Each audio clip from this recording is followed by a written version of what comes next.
राजस्थान में जब भाजपा का शासन था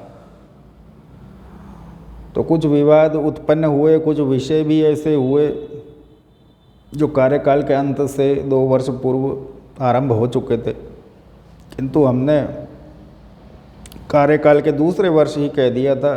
राहु देव ने 4 मंत्रियों की बलि का आदेश दिया है। अब बलि का अर्थ इस्तीफा या उनके मंत्रालय से पद से उनको निवृत्ति। यह बहुत कठिन कार्य होता है। इसमें उन 4 मंत्रियों के प्रति कोई घृणा नहीं थी और हम किसी नेतृत्व पर प्रश्न चिन्ह भी नहीं लगा सकते, किंतु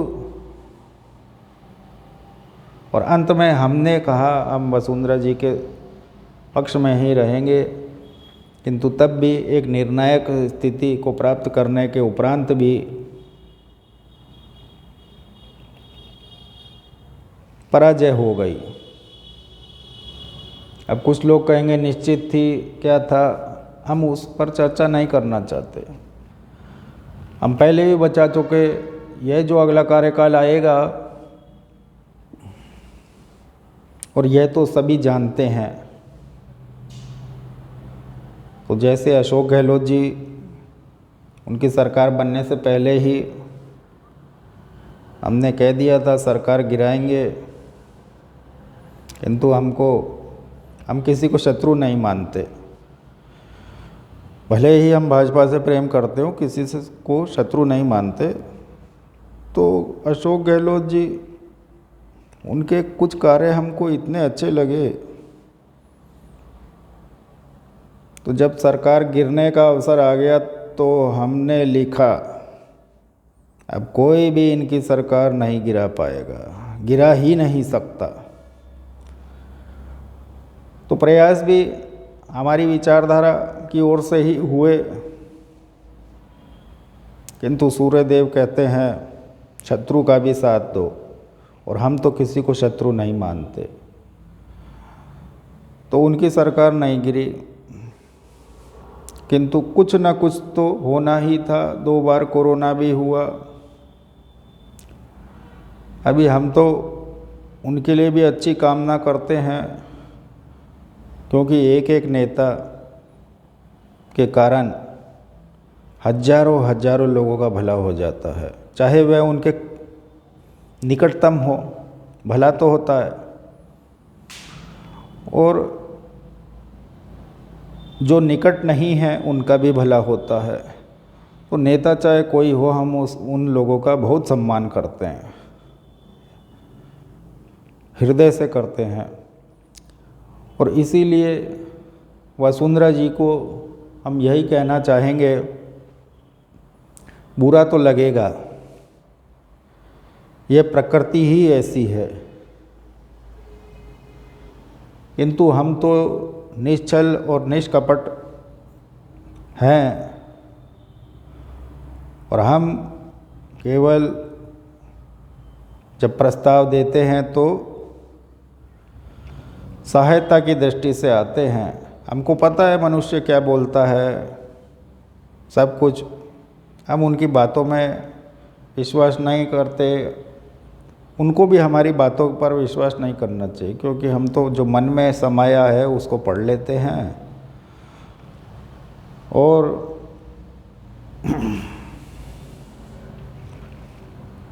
माता धूमावती और माता बगलामुखी, उनके कारण हमको वसुंधरा जी के समर्थन में आना पड़ता है।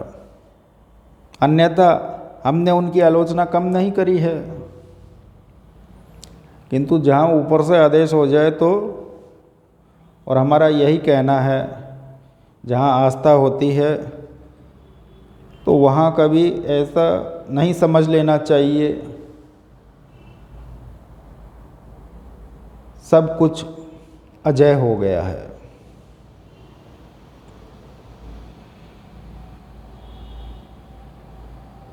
उन सभी विषयों में जहाँ चिंतन कल आएगा कार्य हो सकते हैं, किंतु यह जो काल आएगा यह तो मानकर चलना होगा,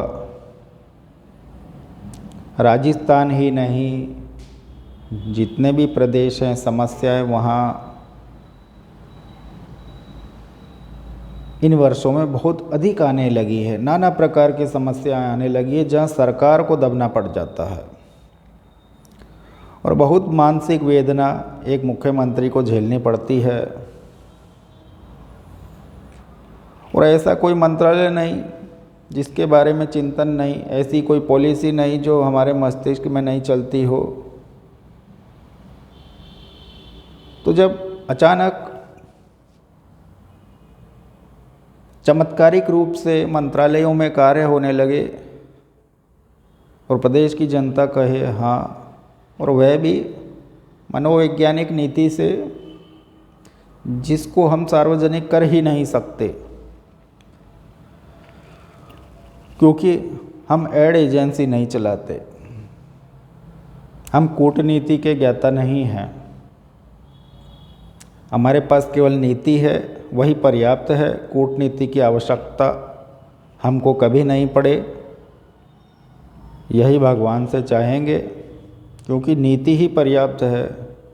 कूटनीति तो बहुत बुरी है, भले ही कुछ ज्ञान हो किंतु हमारा विश्वास नहीं है, तो मन नहीं तो वह बातें तो छेड़ना ही नहीं है। नीति के अनुसार ही कल्याण के कार्य, और कल्याण के कार्य बोल दो तो जो चलता आ रहा है, जो देखा है, सभी उसी में लग जाते हैं। ऐसे नहीं होता। हम एक चिंतक है, हमारे पास सृजन शक्ति है, कल्पना शक्ति है, तो वह सब कुछ बिल्कुल ही अलग होता है।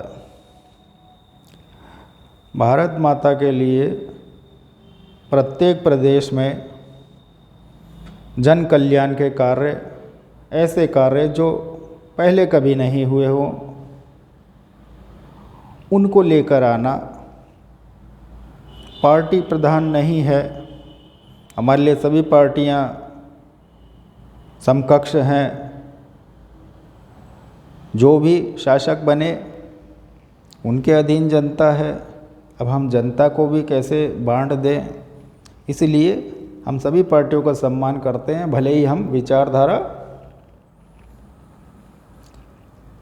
उस विचारधारा से आते हैं। और हमारी विचारधारा में यही कहा गया है, वंदे मातरम।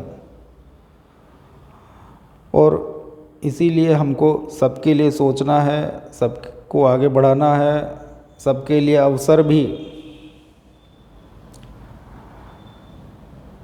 प्राप्त हो, ऐसा वातावरण भी बनाना है।